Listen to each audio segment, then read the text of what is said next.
Politikus ini baru saja dihabisi habis-habisan secara online oleh Jesse Waters. Dan entah kenapa, orang Amerika memutuskan bahwa masuk akal bagi mereka untuk mulai memilih orang-orang sinting yang memuja Islamis. Maksud saya, orang ini benar-benar mengatakan bahwa dia tidak mendukung pelarangan hukum syariah. Dan alasannya benar-benar gila. Dia juga mengatakan bahwa operasi ganti kelamin pada anak di bawah umur itu mirip dengan sunat. Dan saya katakan bahwa ketika Anda memahami bahwa pria ini adalah perwakilan Demokrat dari Michigan, Anda benar-benar tidak akan percaya. Dia baru saja memperlihatkan dalam wawancara ini betapa gilanya keyakinan dia. Dan saya benar-benar tidak bisa memahami bagaimana orang-orang bisa berpikir untuk memilih orang seperti ini. Tapi coba dengarkan ini. Anda menghindar lagi. Operasi perubahan kelamin untuk anak di bawah umur. Apakah Anda mendukung itu? Oke, apakah kita mendukung operasi perubahan kelamin untuk anak di bawah umur? Dulu, itu akan dianggap hal yang gila jika dijawab ya. Tapi tentu saja, politisi ini akan mencoba menghindari jawabannya dan memberikan penjelasan yang paling tidak masuk akal. Ini adalah Abdul Al-Sayed. Ya, dia adalah perwakilan Demokrat Anda di Michigan. Dan dia mungkin benar-benar akan masuk ke pemerintahan. Abdul Al-Sayed, aku berharap aku bisa bilang ini cuma lelucon. Lihat, kau tahu, aku ingat pernah berdiskusi seru dengan teman-teman konservatifku tentang undang-undang hak pasien untuk mencoba pengobatan eksperimental. Ya, Kenapa kamu membicarakan hal-hal yang membingungkan audiensmu? Kenapa tidak langsung bilang ya atau tidak saja? Karena dia seorang politisi dan dia adalah definisi dari aliansi hijau merah.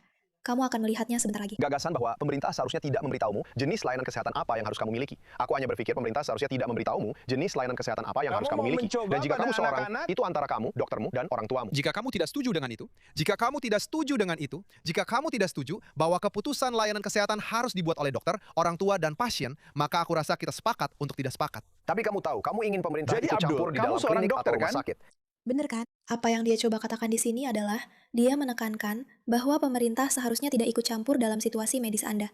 Seperti, ya, kamu benar, pemerintah seharusnya tidak ikut campur. Tapi bagaimana jika kamu punya orang tua yang psikotik, yang berpikir mereka harus memotong alat kelamin anak-anak mereka? Pada titik mana pemerintah harus ikut campur? Dan aku bukan seseorang yang percaya pada campur tangan pemerintah sama sekali. Tapi aku benar-benar berpikir bahwa ketika kamu punya orang tua yang tidak waras, anak-anak perlu dilindungi. Dan jika bukan orang tua yang melindungi mereka, atau sistem medis dalam hal ini, maka pemerintah yang harus melakukannya. Idealnya, orang tua akan bersikap normal. Idealnya, dokter akan berpikiran waras. Namun, keadaan sudah berubah. Jadi, pemerintah mungkin harus mengatakan bahwa mutilasi genital adalah masalah. Tapi jangan khawatir, ini akan menjadi lebih buruk. Kamu Jadi silakan menurutmu tanya saja. tidak Kamu tidak apa-apa percaya sama kalau saya, orang tua jadi langsung memotong saja alat tanya ke kelamin anaknya? Universitas Columbia. Kamu pikir itu tidak apa-apa? Maksudku, begitu ya? Kamu benar-benar mau membicarakan ini? Kamu sudah disunat? Iya, tapi maksudku itu pertanyaan Jesse, pribadi. kamu sudah? Jesse, Kamu. Oke dok, jadi kamu sebaiknya lanjut saja. Kamu sebaiknya lanjut saja. Sunat Ya, aku cuma itu bilang saja. berbeda dengan kebiri. Aku hanya berpikir itu masalah. Masalahnya adalah kamu merasa berhak memutuskan apa yang terjadi antara orang tua, dokter, dan pasien. Dan aku hanya bilang, ya, sunat itu operasi pada kemaluan anak. Jadi kalau kamu benar-benar ingin membahas itu, silakan saja. Aku hanya merasa kalian sangat selektif dalam membicarakan hal-hal seperti ini. Itu tidak masuk akal, karena sunat telah terbukti sangat-sangat sehat untuk anak-anak. Dan itu adalah topik yang benar-benar berbeda dari mutilasi genital. Karena tanyakan saja pada banyak pria yang sudah disunat. Mereka tetap sepenuhnya laki-laki. Tapi coba tanyakan pada pria yang alat kelaminnya telah dipotong. Apakah dia masih merasa seperti pria? Mungkin ada perbedaan. Sedikit saja. Hanya sedikit perbedaannya. Dia sebenarnya menggunakan perbandingan dengan sunat. Tapi teman-teman, jangan khawatir. Ini jadi lebih buruk. Wawancaranya benar-benar jadi lebih buruk. Kalian harus dengar apa yang Abdul Al-Sayed pikirkan tentang hukum syariah dan juga tentang AIS. Oke, dan pertanyaan spesifik yang diajukan Jesse Waters kepadanya. Oke, sebentar. Di mana ya? Ayo. Kari. Itu. Ada seorang pria di sini, dari Asia Tenggara. Dia melecehkan seorang anak. Aku baru saja menangkapnya. Kamu mau pria itu tetap di Michigan, Abdul? Mari kita dengar apa tanggapannya. Kamu akan sangat-sangat terkejut mendengar bahwa jawabannya tidak bagus. Dan ketika dia ditanya tentang anggaran federal, dia tidak tahu apa-apa tentang itu. Kamu tahu berapa besar anggaran federal? Jawaban Abdul adalah tidak. Dan dia juga memutuskan untuk menyerang Usha Vance, istri JD Vance. Dan kita akan membahas semuanya, tapi pertama-tama, ada pesan dari sponsor kami. Perusahaan perawatan kulit suka membuat janji besar yang tidak bisa mereka tepati. Tapi karena kamu pasti sudah memperhatikan kulitku ya, aku lihat kamu di kolom komentar mengira aku berusia 10 tahun. Aku ingin memberitahumu tentang perusahaan yang aku sukai, OneSkin, yang bukan bisnis perawatan kulit biasa. Mereka sebenarnya tidak pernah berniat menjadi perusahaan perawatan kulit. Didirikan oleh 4 ilmuwan bergelar PhD yang meneliti umur panjang, mereka hanya fokus pada satu hal, penuaan kulit. Solusi cepat yang hanya di permukaan bukanlah tujuan mereka. Dan setelah kamu merasakan perubahannya, kamu tidak akan kembali lagi. Aku harus memperingatkanmu. Aku sudah meyakinkan hampir semua orang yang aku kenal untuk mulai menggunakannya. Dan aku juga akan meyakinkanmu. Maksudku, 10.000 ulasan bintang 5 juga merupakan bukti yang cukup kuat. Berdasarkan lebih dari 10 tahun riset tentang umur panjang, OneSkin membantu kamu mendapatkan kulit tersehatmu sekarang dan seiring bertambahnya usia.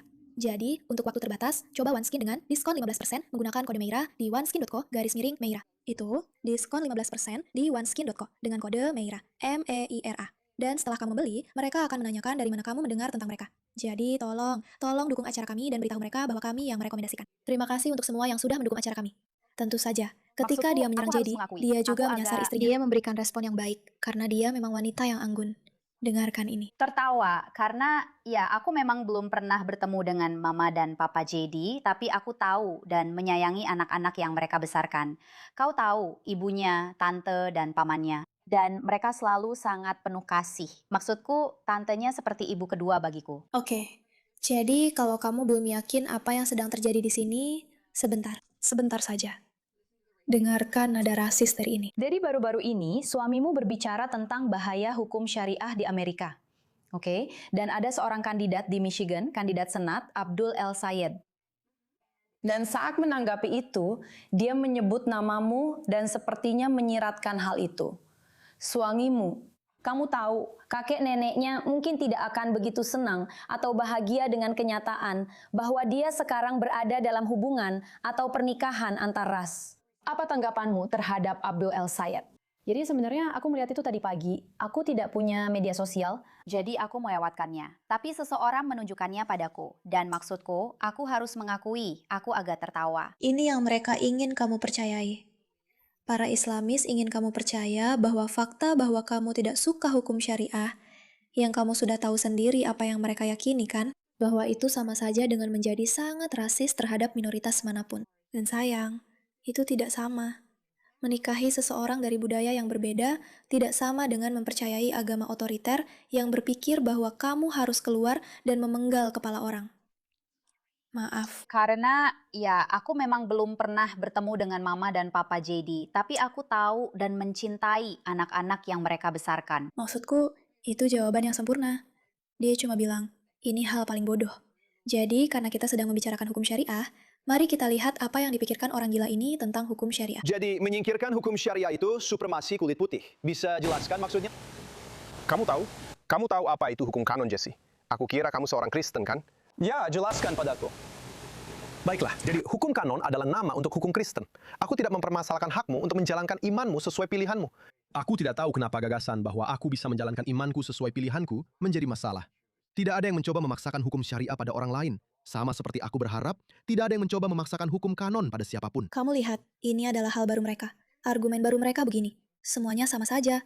Maaf, jika orang Yahudi bisa menjalankan Yudaisme dan orang Kristen bisa menjalankan hukum kanon, maka Islamis seharusnya diizinkan menjalankan hukum syariah. Tidak, dan akan aku jelaskan alasannya. Perbedaannya adalah, hukum syariah memang percaya bahwa semua orang harus mengikuti hukum mereka. Seperti, sebenarnya, konsep pajak jizya, jika kamu bukan seorang Islamis, kamu harus membayar pajak dan kamu harus berjalan di posisi yang lebih rendah daripada seorang Islamis. Kamu harus memakai jenis sepatu yang berbeda dan semua hal aneh yang mereka yakini. Mereka juga percaya pada konsep kafir. Jika kamu tidak mematuhi hukum syariah, dan mereka percaya bahwa itu adalah bagian dari agama mereka. Mereka adalah agama yang percaya pada penjajahan, secara harfiah. Dan itulah sebabnya mereka pergi keluar sana, berbicara, dan mencoba merebut wilayah. Tahukah kamu bahwa Mesir, Maroko, semua negara ini dulunya adalah Kristen, bukan Islamis, sampai mereka datang dan... Ya, jadi masalah dengan hukum syariah adalah bukan hanya kamu ingin menerapkannya di keluargamu, yang sudah bermasalah karena banyak diantaranya ilegal, seperti menikahi anak berusia 9 tahun. Masalah sebenarnya adalah, kamu juga ingin orang lain mematuhinya. Dan begini, kebanyakan orang barat tidak masalah jika kamu mempercayai agamamu sendiri, selama kamu menjalankannya untuk dirimu sendiri. Jangan pura-pura bahwa hukum syariah tidak berniat menyebar. Apa kami terlihat bodoh? Hak untuk menjalankan keyakinanmu sesuai pilihanmu. Saya tidak tahu kenapa ide bahwa saya bisa menjalankan keyakinan saya sesuai pilihan saya menjadi masalah. Tidak ada yang mencoba memaksakan hukum syariah kepada orang lain. Semua orang di lingkungan Islami sekitarmu memang mencoba memaksakan hukum syariah kepada orang lain. Benar-benar. Dan lagi, semakin banyak pernyataan bodoh dari pria ini. Karena sebenarnya kamu setuju. Maaf. Ganti rugi. Apakah kamu mendukung itu? Saya pikir kita perlu memiliki percakapan yang jujur tentang utang luar biasa yang dibebankan kepada orang kulit hitam sebagai akibat dari perbudakan. Halo semuanya, saya Abdul El Sayed. Saya seorang Islamis, dan saya percaya pada aliansi merah hijau. Itulah sebabnya saya meyakinkan orang-orang bodoh yang tidak mengerti apa-apa tentang ekonomi, bahwa jika kita mendorong mentalitas sosialis dan hal-hal seperti ganti rugi, saya akan mendapatkan suara mereka. Dan kemudian setelah saya mendapatkan suara mereka, saya bisa menyingkirkan mereka. Karena Anda tahu apa yang sebenarnya kami yakini tentang orang kulit hitam dalam agama saya? Mereka mendapatkan ghetto khusus yang sudah ditentukan untuk mereka. Iya, maaf. Seharusnya saya tidak mengatakannya dengan lantang. Seharusnya saya hanya bilang, iya, kita berutang reparasi kepada orang-orang ini. Halo, apa kamu bodoh? Apakah kamu bagian dari minoritas? Ayo, pilih saya. Saya akan mengatakan semua hal yang benar dan mengucapkan semua hal yang benar. Dia melakukannya karena dia sebenarnya tidak tahu apapun tentang apa yang sedang dia Karena saya tidak bicarakan. ingin kalian menghancurkan negara ini. Kamu tahu berapa besar anggaran federal sekarang? Saya juga tidak tahu. Tapi begini, kalian ingin tulis saja P, Seth, yang dulu Hey, bekerja Abdul, untuk jawab saluran kalian, pertanyaannya. ingin menaikkan. Kamu tahu berapa anggaran federal? Tidak. Saya hanya ingin membicarakan ini. Lihat, kamu ingin bicara soal anggaran. Saya senang membahasnya. Orang yang dulu kerja di saluranmu, aku rasa dia pembawa acara ke-6 di The Five.